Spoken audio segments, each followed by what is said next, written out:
It's like almost like being an Oscar, you know, an Oscar presentations. Thank you very much for this introduction. And I would like to invite the panel members. We've got fantastic panel members, Kristaps, Andris, Dóra, and Simona. Please join me for this panel. And while they're joining us, I just also want to make a confession. I also used the GPT chat this morning to write an introductory speech for me. I think everybody does nowadays. Has anybody yet haven't used the GPT chat for, you know? Oh, you haven't? Oh, you have a lot of fun, you know, ahead. Really, they're doing a fantastic job. I'm not going to make this speech, but it was really very, very impressive.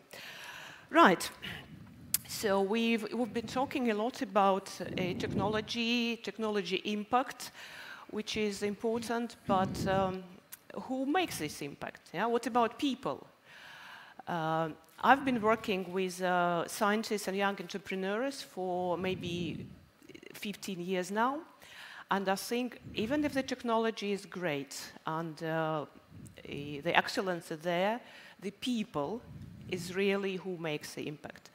And we'd like to have a people angle on the commercialization with this panel.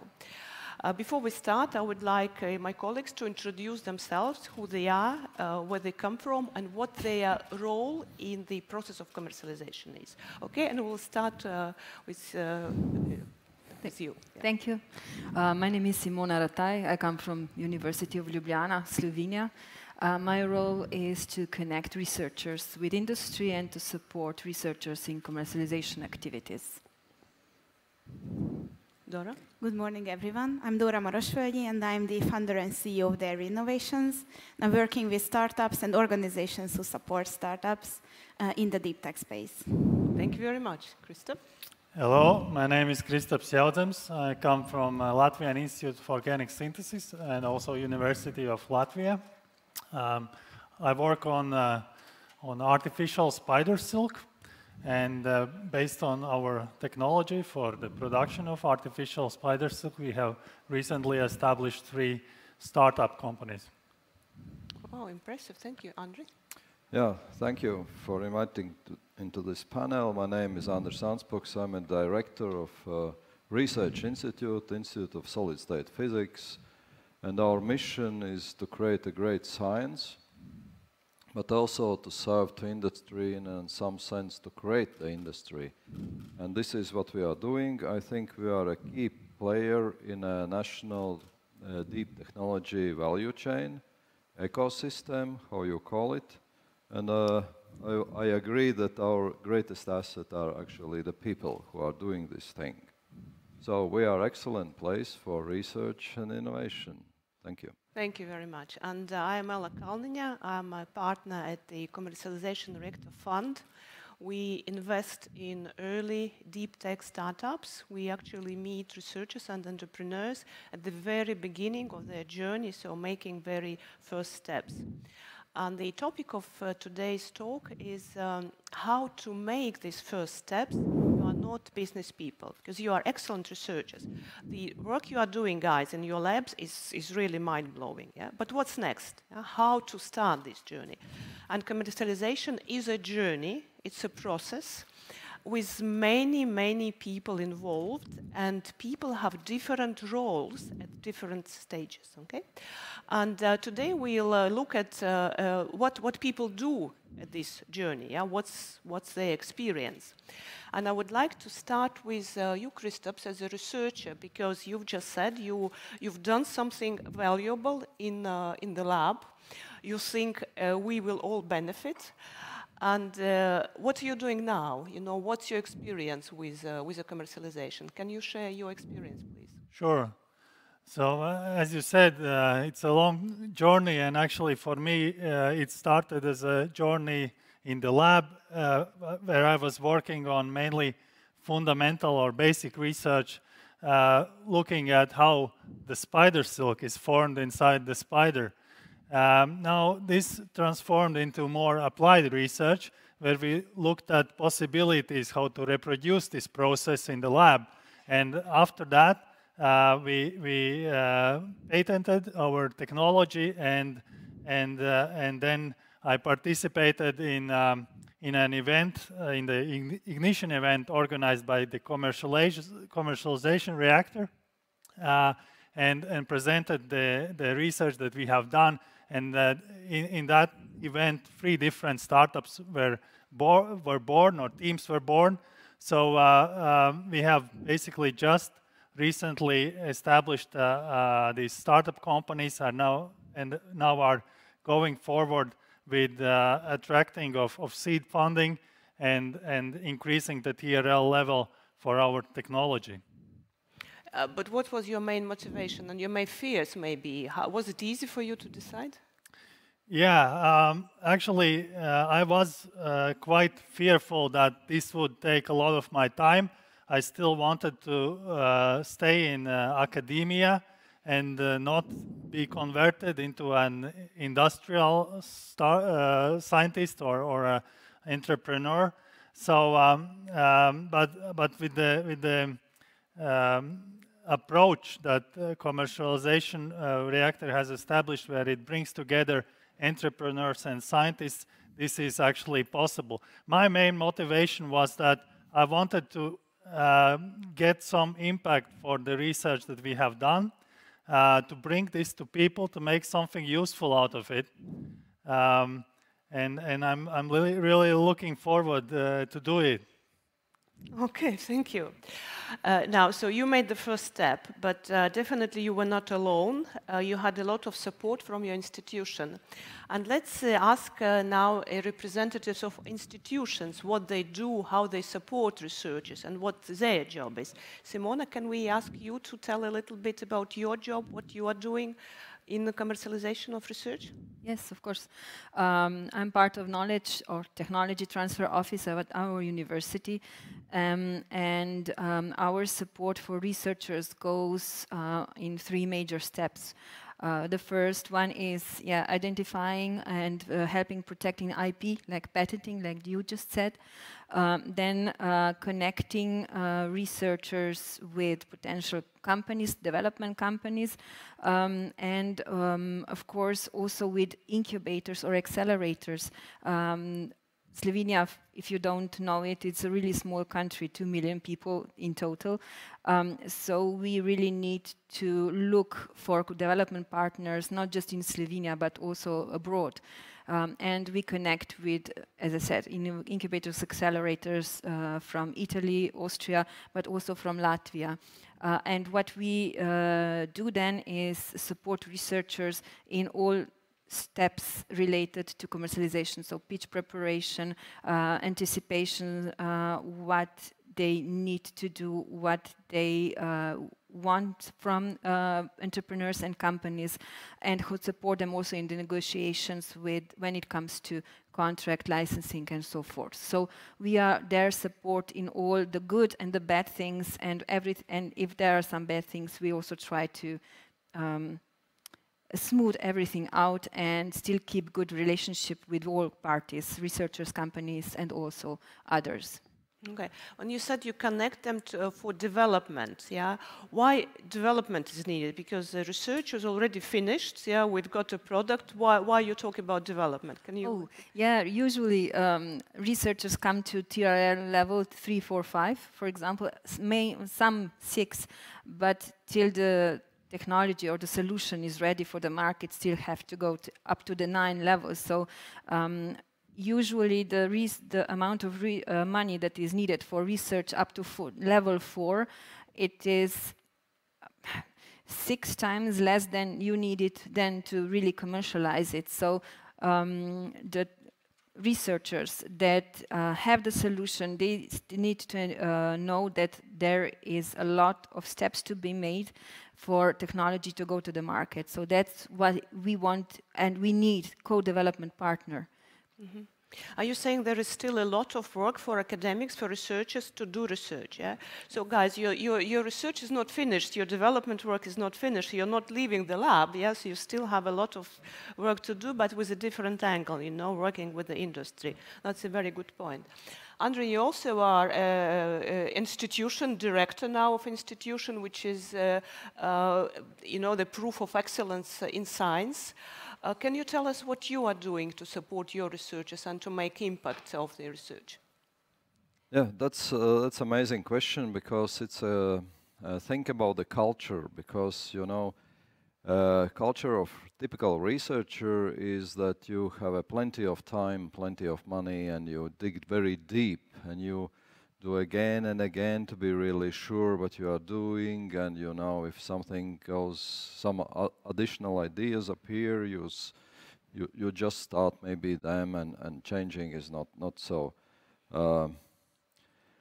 catastrophic, let's to say, but the business projects are a bit different. They are fixed time, fixed budgets, very fast cycles, and they have one thing which is not in researchers' minds, like fail fast.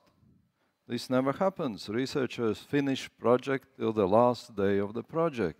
Doesn't matter how successful it is. So I think what we've done, we have created a comprehensive system how to develop and commercialize the innovations. And as I said, it requires a different project manager, or a manager who is capable to do it differently in a business manner. Unfortunately, the deep tech is not an IT. The life cycles are very long. And you can fail at any stage, which happens a lot. For example, we had a dozen of OLED projects, organic light emitting diodes, and all of them failed, actually, commercially. Not scientifically, but commercially. Otherwise, I would give completely different keynote. And these are the things which are important. And also one thing which is also very, very important is IP management. Because patenting doesn't disable any publishing. You should do it in a proper order, so everybody is happy. So IP is protected, researchers have still publications, and things are developing. So the key is to find a business person, actually.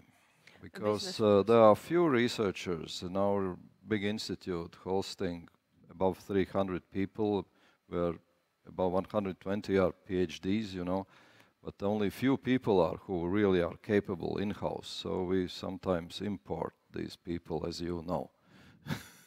As I know very well, yeah. And I don't think it's the work of a researcher, So researchers should do what they are trained to do, what they do best, to do science, to work in science. That's why if we ask a researcher to become a businessman, I think we are stealing, from the society, because we're stealing a good researcher. But you said something interesting, there's a different mentality even, different approach. Would everybody agree or disagree that we need people with completely different mindset, actually, to start doing that? Would you agree with that? Yeah. As I said, for a commercialization project, I would hire a separate project manager who maybe doesn't understand much science, but understands the process. Because its communication culture is completely different, more frequent, more straightforward. As I said, it fails, then stop it. You always have a plan B, plan C, which is not always the same in research projects. So that's what I want to make a note of, So you will be working with people with different approach, different mentality, different mindset, different communication style. This is one of the keys to success as well, So please bear it in mind and start looking for these people quite early. Thank you very much. Dóra, you are doing something outside of academia. You are working with technical founders and trying to help them to be more business aware. Maybe they are not staying in the lab, but they're trying to do business.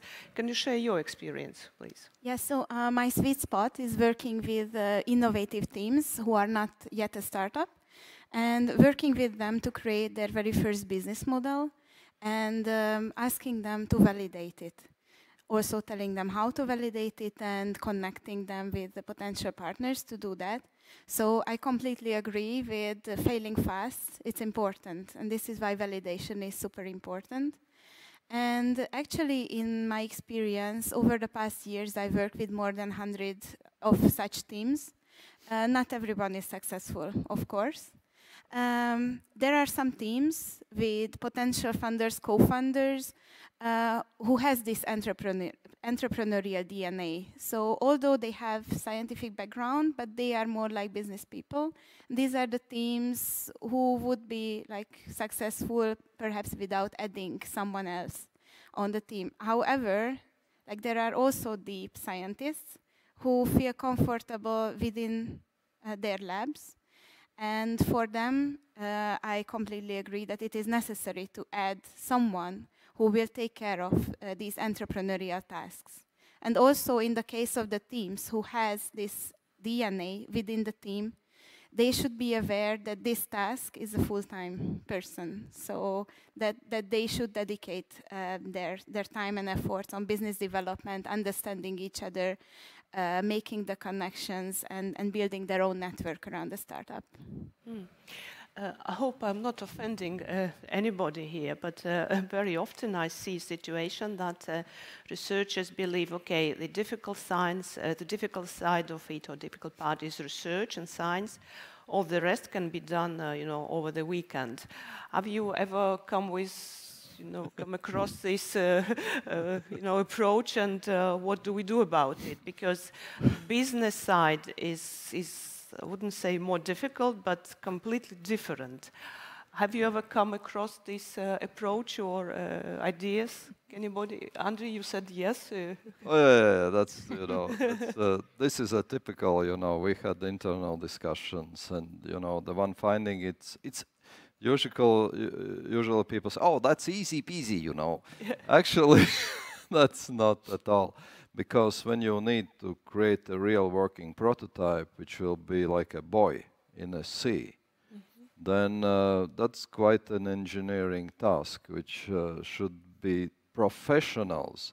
So you say, oh, that's easy, I will draw, I will print out and bring. Wrong approach. Because your job is the concept.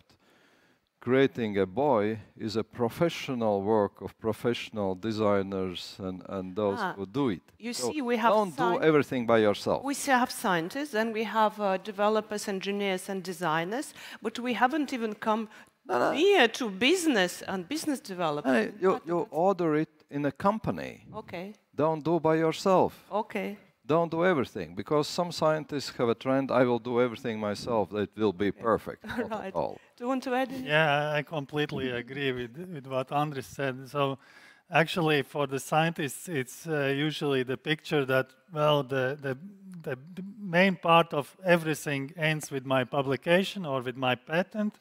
Then someone else can do the easy part, the commercialization. If I will have the patent, the companies will actually notice that there is this wonderful patent, my wonderful publication. Come to me, give me some money that they will earn from this. But this never happens. There really needs to be some person that pushes this forward with big enthusiasm. Otherwise, these patents and publications just get forgotten. Exactly. Do you have anything to add, Simona? No, Dóra? Yeah, we also can observe similar situations in our country. What I want to perhaps stress here is that openness is the key. So be really open to understanding that science is science, but having business knowledge is also important, and this is a respectable expertise, and it's not a dirty. It can be morally correct. A lot of researchers in our country, for example, say that the business people are corrupt.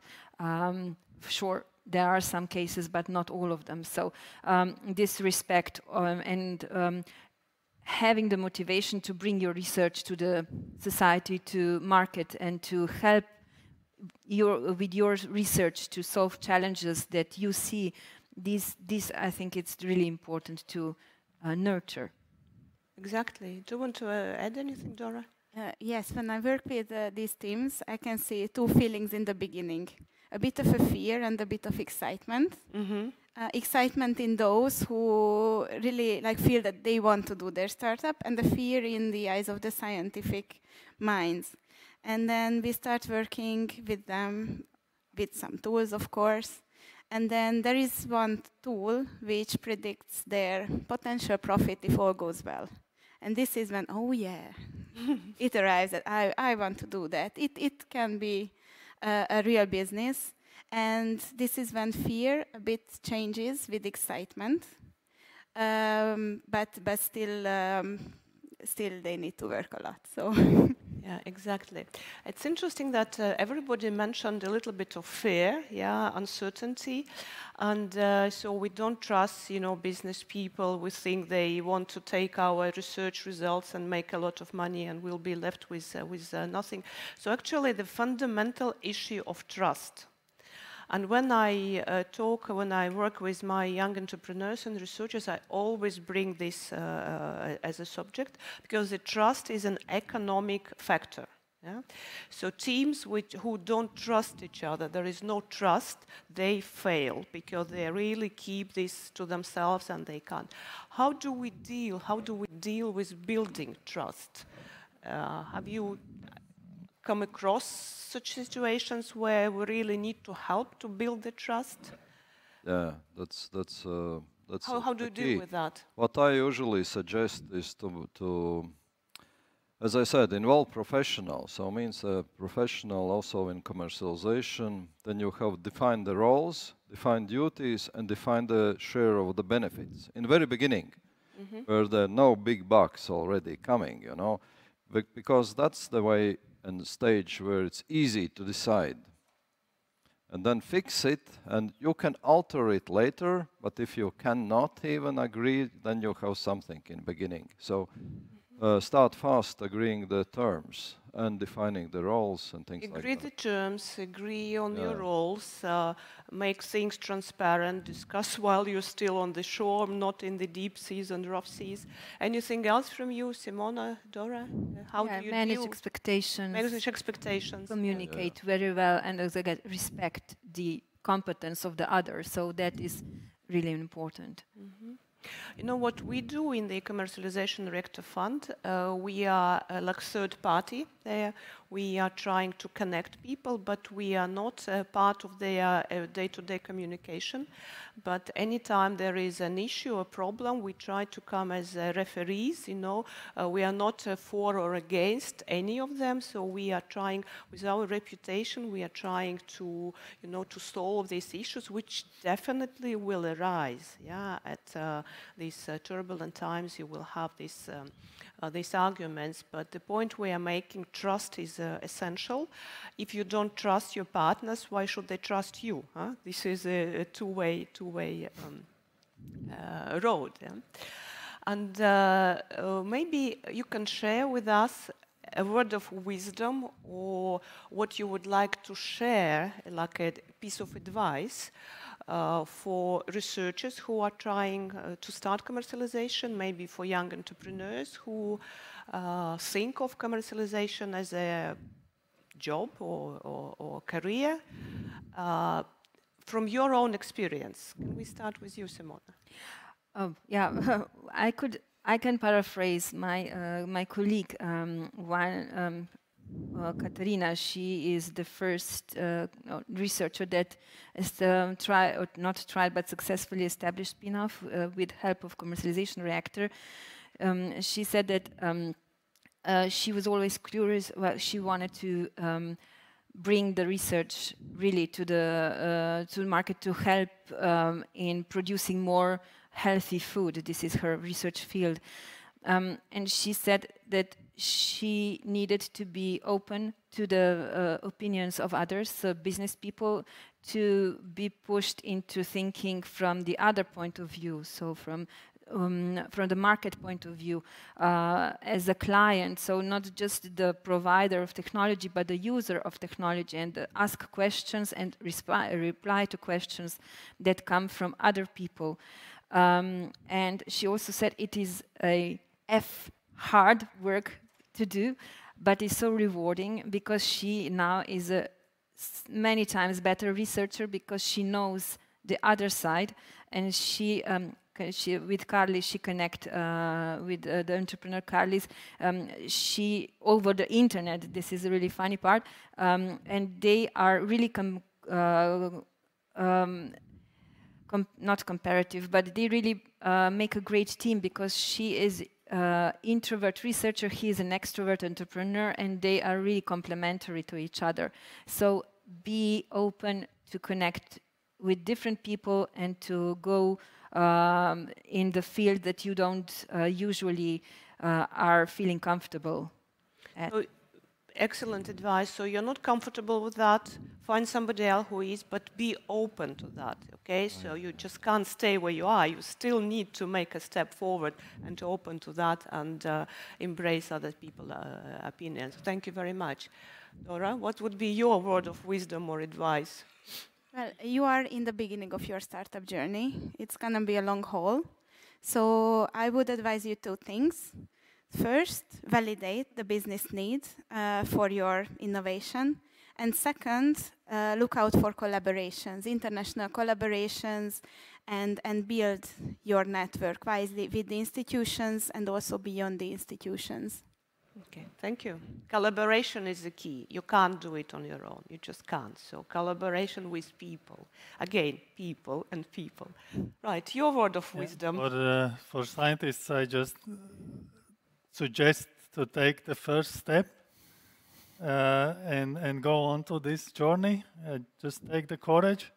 Maybe find some close colleague or consultant who knows the business and law side of this, who can advise you on some specific issues.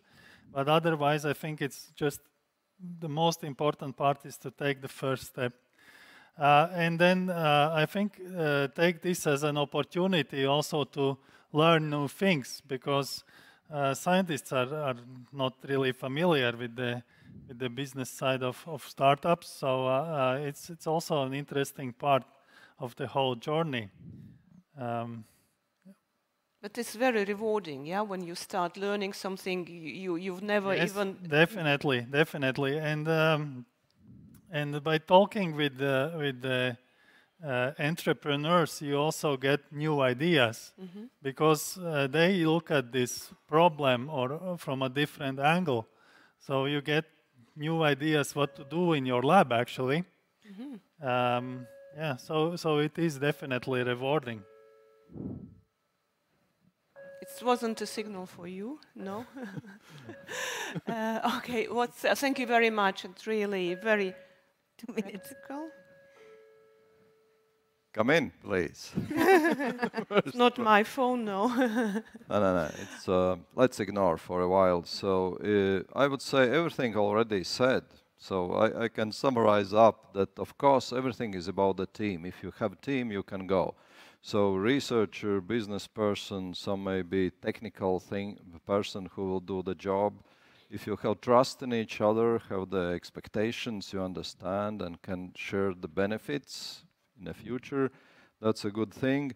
For the researchers, understand that your idea will be fundamentally transformed, because the business persons will look on market, and market says this is a great thing. To prove it, you must make this, and it will be a completely different thing than you think you should develop. If I may add, sure.